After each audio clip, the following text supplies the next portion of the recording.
You better watch out. You better not cry. You better not pout. He's coming tonight. Krampus is coming to kill all.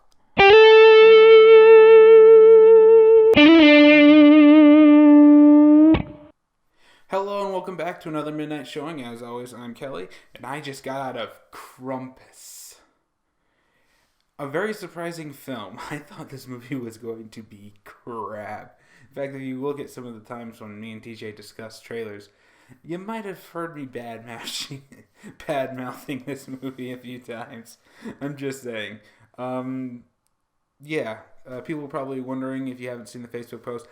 Last week, I was sick. Black Friday, Thanksgiving, and God knows everything else just decided to get in the way, so I didn't even go to see anything.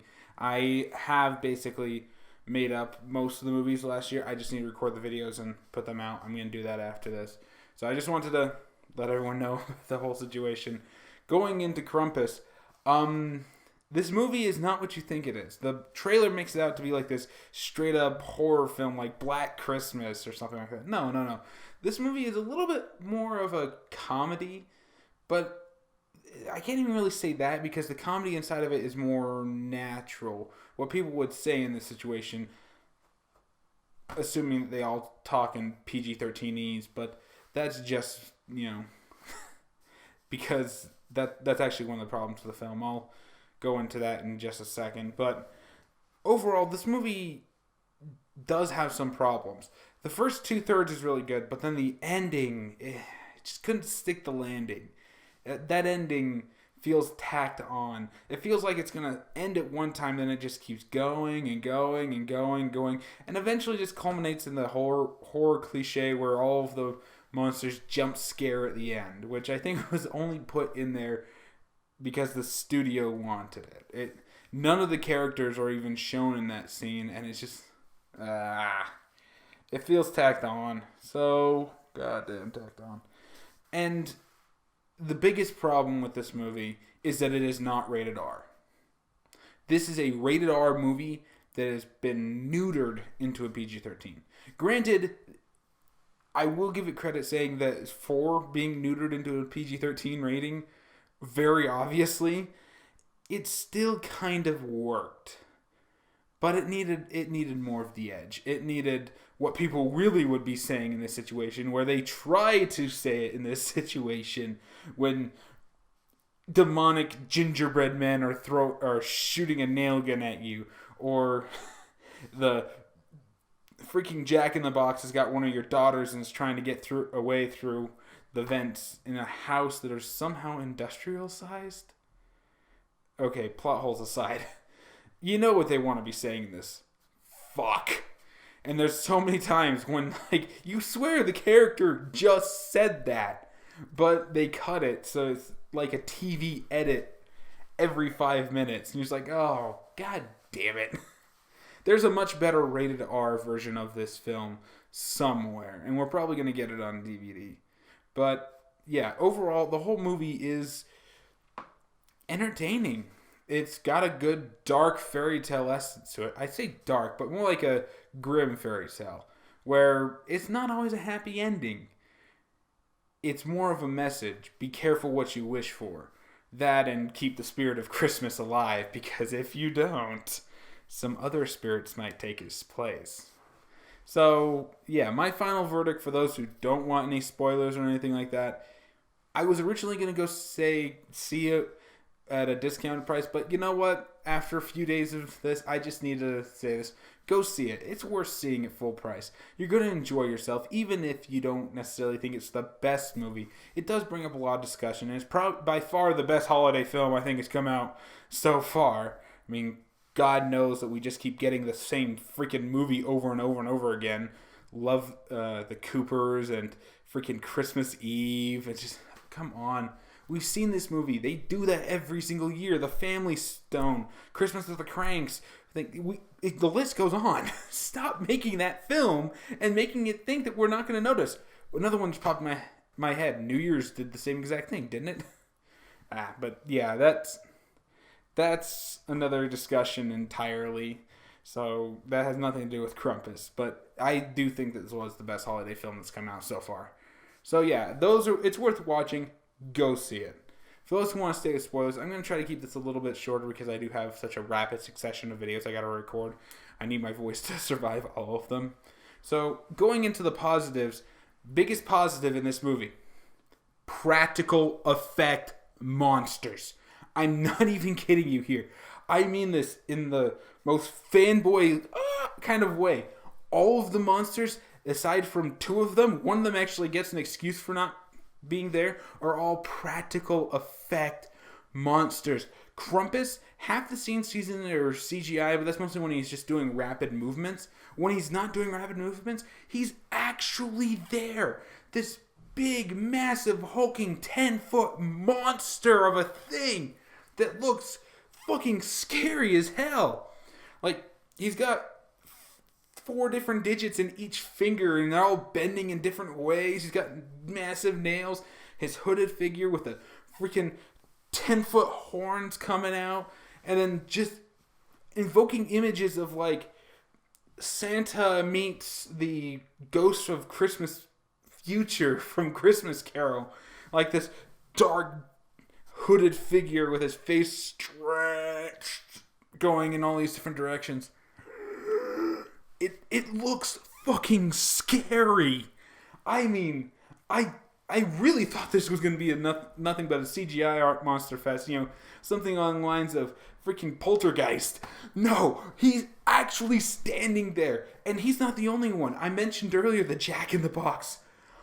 This is the scariest version of a Jack in the Box monster I have ever seen. Hell, this might be the scariest puppet I've ever seen. You know how they would do it inside of any other horror film with the Jack in the Box? Jump scare! No, they don't do that. They actually slow it down very creepily.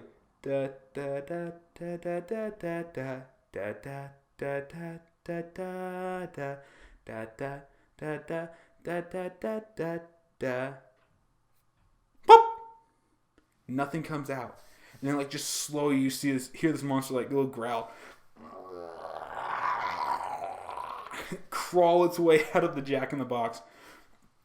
And it's just this marvelous puppet design. You've probably seen glimpses of it inside of the trailers. They got one of the better close-up shots. They horribly cut it down for the trailer, but it's actually a guy in a suit with this mandible. He's swallowing people whole like a giant snake monster. It really is scary. It's not the only one. There's a bunch of other little minion monsters that are just really well done. I can't praise this movie enough for its use of practical effects. And granted, I think that's mostly because I've heard that this was a really low-budget horror film. So they had to think outside the box. And thank you for thinking outside the box, because that is awesome. It was so fun, so entertaining. Why don't more films do this? Proof that it doesn't cost that much to actually get a guy in a costume. Just make sure the costume's good. Now, I did say that there were 2 exceptions to the practical effects monsters. The one that gets the approval from me are the gingerbread monsters. There are little gingerbread men who are made to look as cute as possible. Think Minions meet Gremlins. That's what they're supposed to be. They're completely comedic inside of this whole affair. And they get a hold of a nail gun at one point. A nail gun that is somehow shooting screws without being attached to an air compressor or having an air compressor thing on it. Yeah. My logical growing up inside of a construction family kind of doesn't allow for me to think past some of these little things. Granted, they were just so much fun. They're all talking their own little language. They're having a good time just shooting this nail gun around. It really does invoke a feeling of Gremlins. It's fun, especially when they're shooting them down with shotguns and a dog comes in and eats one. It's funny, but terrifying and awesome. It realized that it could have fun with this situation. That's why these guys get the pass for me, because they can look a little cartoonish, but all in all, I'm really glad that they were there. They added a lot to the movie. The only one minion monster inside of this is the teddy bear.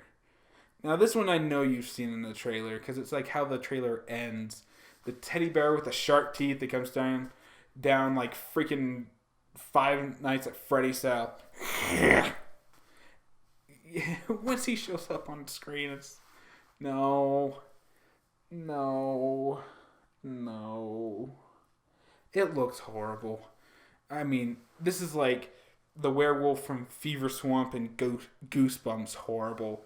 It doesn't even look like it's there. It looks like it was tacked on and added on. They don't even acknowledge the bear's existence later in the movie. No. Now, I do claim that as a positive, all in all, that the practical effect monsters and the gingerbread men. So it is kind of a negative to talk about the bear, but I feel that kind of one of its missteps, including the fact that it's not rated R. But going into some of the other pluses, the acting from everybody.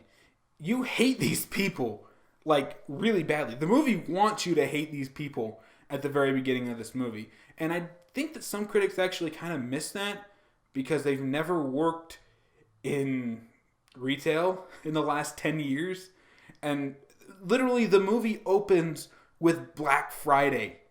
The guy's opening the doors at a Walmart knockoff. People are rushing in. They push him over. He's getting trampled. Everyone's fighting and beating the living shit out of each other to get their stuff. There's fights starting. The freaking security guards are like tasing people with sinister grins because they never get to use their tasers before. I mean, as someone who has worked multiple Black Fridays, thank you, movie. Thank you for showing that this is a problem. That this is what it's like. And it sets you in a mood to completely understand the mindset of the kid who makes the wish that summons Krampus. I'll get to that in a second. Which is basically the story is Christmas, 3 days till Christmas. We got family coming in that we all hate. And not to say that the main character's family, the little kid, Alan Scott, I think his name is, the guy from Community, or is it Parks and Rec? One or the other. He's a comedy guy, and he does add a lot of levity to this situation, but he still plays the dramatic parts very well. So the main character's family, him, his older sister, Alan Scott, the wife. They're all getting ready for their extended family, which is the wife's sister, her husband, her 2 daughters, their Augustus Gloop ripoff. I really think it might be the same kid who played Augustus Gloop inside of Charlie and the Chocolate Factory. But, I mean, he is, like, dressed up the same. He just has a blank stare. The whole movie. That he doesn't say a line. He's just that and eats stuff. When he finally gets, taken, it's because they tied one of those gingerbread men to a chain, and he takes a bite out of the gingerbread man who comes to life instantly, hooks him with the chain, and drags him up the chimney. It's very clever and creative, but at the same time, he's the only one who doesn't get humanized. He's kind of the part of the whole cast. He's the weakest link in the cast. He really is. But the husband, played by the same guy who got shat on inside of Scout's Guide to the Zombie Apocalypse. Yeah, I didn't even mention him in my review. I might have mentioned him like once as playing the Scoutmaster, but his whole existence in that movie was just to be shit on. Literally. In this one, I'm really glad to see that he actually had a point and purpose. He's a gun-toting American who believes in manliness. Yeah, he's got a shotgun inside of his Hummer outside. He's that guy. But yeah, they all hate each other. They don't like each other. They're only doing this because it's the Christmas and tradition. They have to. And, of course, they end up dragging along the aunt that everybody hates because she doesn't shut up. And she hates everybody.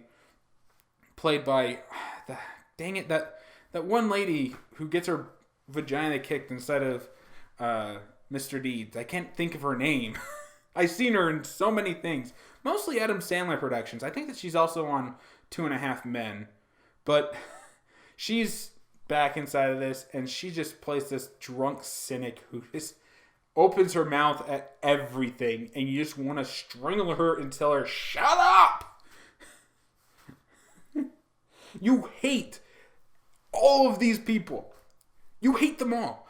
The main character's family have their own problems. The mom is very controlling and obsessive. The father, played by Alan Scott, he is freaking... he's a workaholic. He doesn't want to be there. He's only there because his wife basically forced him not to work that day. And he's still finding excuses to hide out in his office with business calls and drink. The older daughter is that stupid, snobby, preteen, cell phone, guy-loving twat that you all want to slap across the face and say, grow up. Then you have the kid and his grandma, who are probably the only two decent people inside of this. The main character kid and the grandma. The grandma loves the Christmas season. She's over here baking treats. She's enjoying everything. She's making sure the spirit stays alive. The kid is the only one who actually listens to her, and they, well, acknowledge that.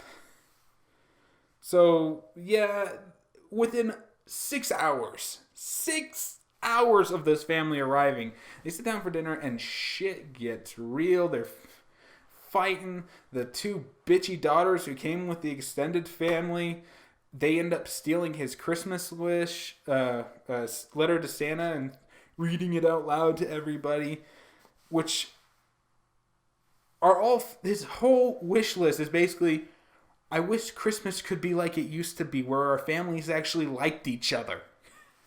Because our whole family my whole family is filled with nothing but moronic idiots. Literally, he calls out all of them. Every single one of them. And they end up, he ends up running away, and after much deliberation, he ends up tearing the letter up and throwing it out the window, and that summoned Krampus to the area. And it's just basically a home invasion survival story. They bunker themselves down and try to keep the things out. And that's basically the movie. I'm not really spoiling anything else inside of there because, well, if I go too much into detail about how things work and things, it kind of ruins the movie a little bit. I will say that the whole home invasion, the claustrophobia of being trapped inside of this house, which looks oddly enough like the house from Home Alone. I swear to God, it's like the same house. It really does feel like you're trapped with them. And they're trying to do things. They're fighting them. They try fighting the monsters. They try waiting them out. That nothing works. They try running. Nothing works. And it's just a series of the monsters coming in. And they all have different ones that are good. You know, there's like the sandworm that burrows in the snow and like grabs people and drags them down. You've got like the freaking Jack in the Box monster I was talking about that eats people. You've got the little gremlin gingerbread man. You've got the birds. You got the actual elves. Krampus has his own elves. If there's one complaint I could completely understand, although I don't know if I agree with it, is that Krampus isn't in the movie enough. He's not actually the one. He's sending his minions to do 99% of his work, and he only comes out occasionally. Mostly just to stand there and look scary for a little bit. When he actually does come down to, take someone, it's probably the most creative take in the entire movie. And it's really, really scary. He's intimidating. He's imposing. When he comes down the chimney, which one of the things that they're The grandma apparently knows all about him. She summoned him by accident when she was a kid, and her entire village was taken, except her. He actually left her behind, and it's like really nice animated background story. I mean, think like Coraline meets the explanation of the Deathly Hallows from Harry Potter. Think about those two animations mixed together. It's very creative, it's very well done, and it probably cost a lot of this movie's budget. But yeah, that's how they know about Krampus and what's going on, is when shit starts happening, the daughter disappears because she went over next door, and she's the first one that gets taken.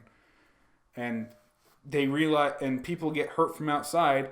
They bunker down, and she explains the whole story and how they have to keep the fire hot to keep Krampus from coming down the chimney. Which is a brilliant idea. The more you think about it, it's just such a brilliant idea. Why do we sit around the fireplace at Christmas time? I mean, the context, it adds to the already existing Santa Claus mythos that we already know. And if you already know the mythos about Krampus as well, it's really good. Now, I don't want to make this sound like it was a hopeless situation, because it was heavily implied in the movie that if they could make it to Christmas, then Krampus would lose. They don't, which is the big point of the movie, where I think that the ending is also one thing that needs to be discussed. So everyone gets taken in various ways, and all that's left is the kid who made the wish, whether it be by accident. He's standing right there trying to chase after the last person, and Krampus just lands in front of him. He takes one of his bells and gives it to him, like he said in the background story that he's supposed to do, leaving him as a symbol of what happens if you lose all hope in Christmas spirit.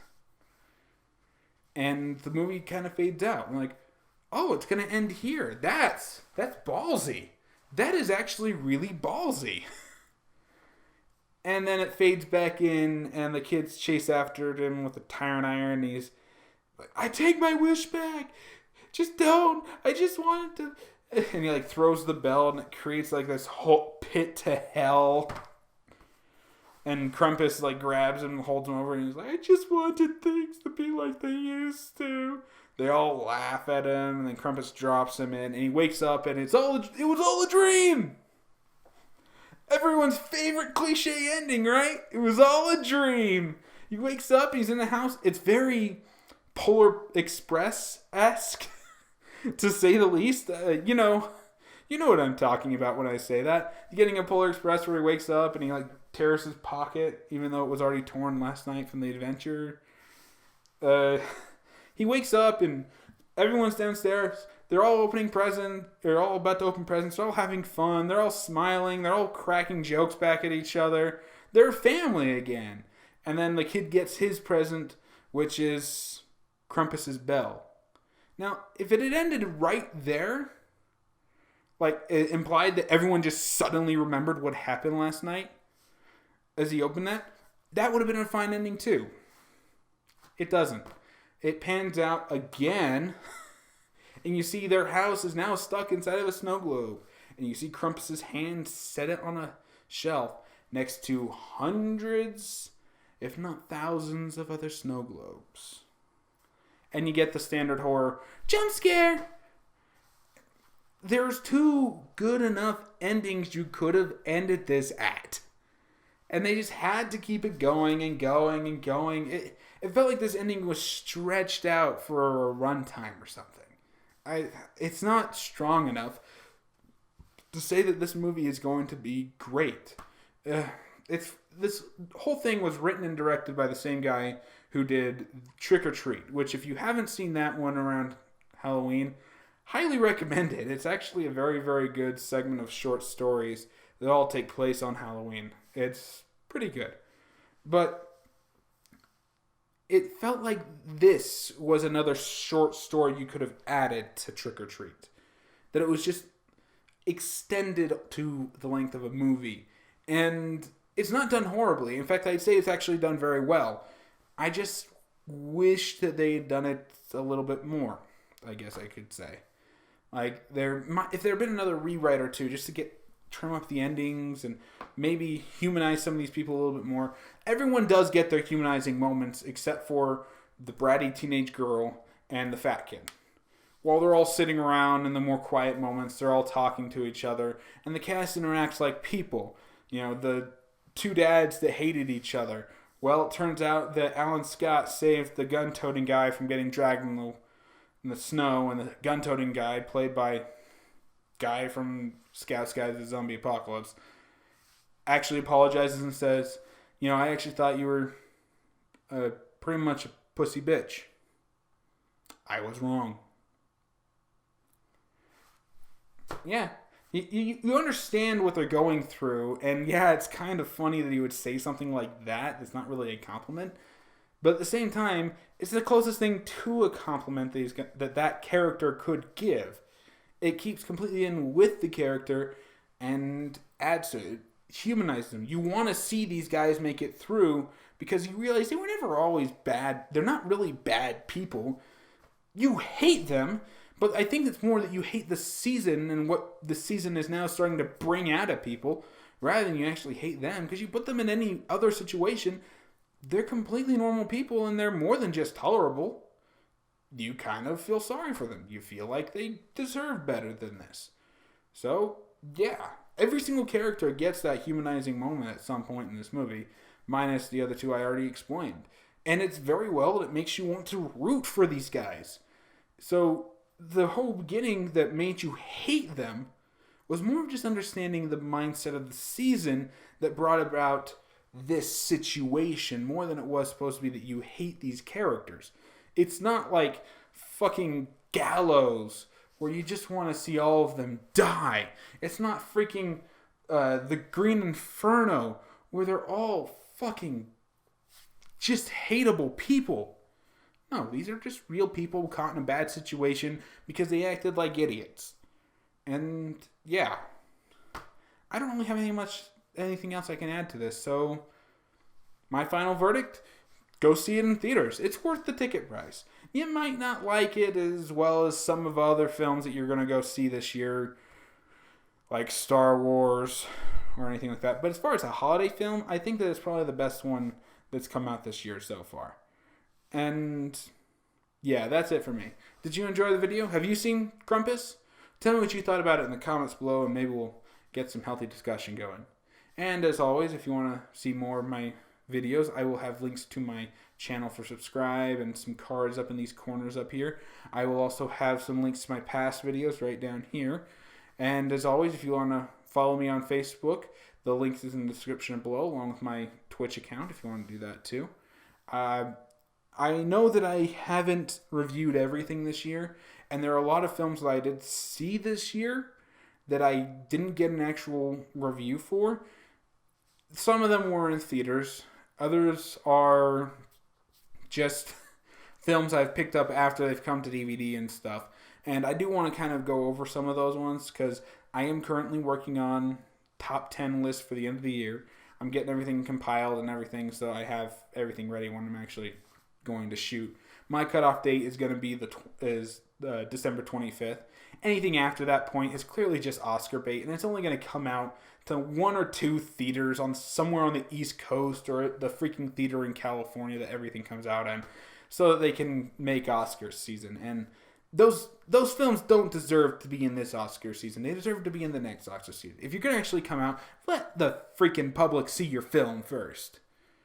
But yeah, my cutoff date is the 25th, so anything that comes out before that throughout the whole year is fair game. The Oscar bait stuff, I'm not going to count it because it's technically the other before, but at the same time, I will give it honorable mentions if I have to. I am working on multiple lists, though. I'm doing the top 10 best films of 2015, top 10 worst of 2015, most disappointing of 2015, and the most surprising of 2015, which, given everything that I've seen so far, Krampus is going to be on that list, just as an FYI. But yeah, I am going to be working on those, and they're all going to come out hopefully by January 1st, and I hope to see you all then.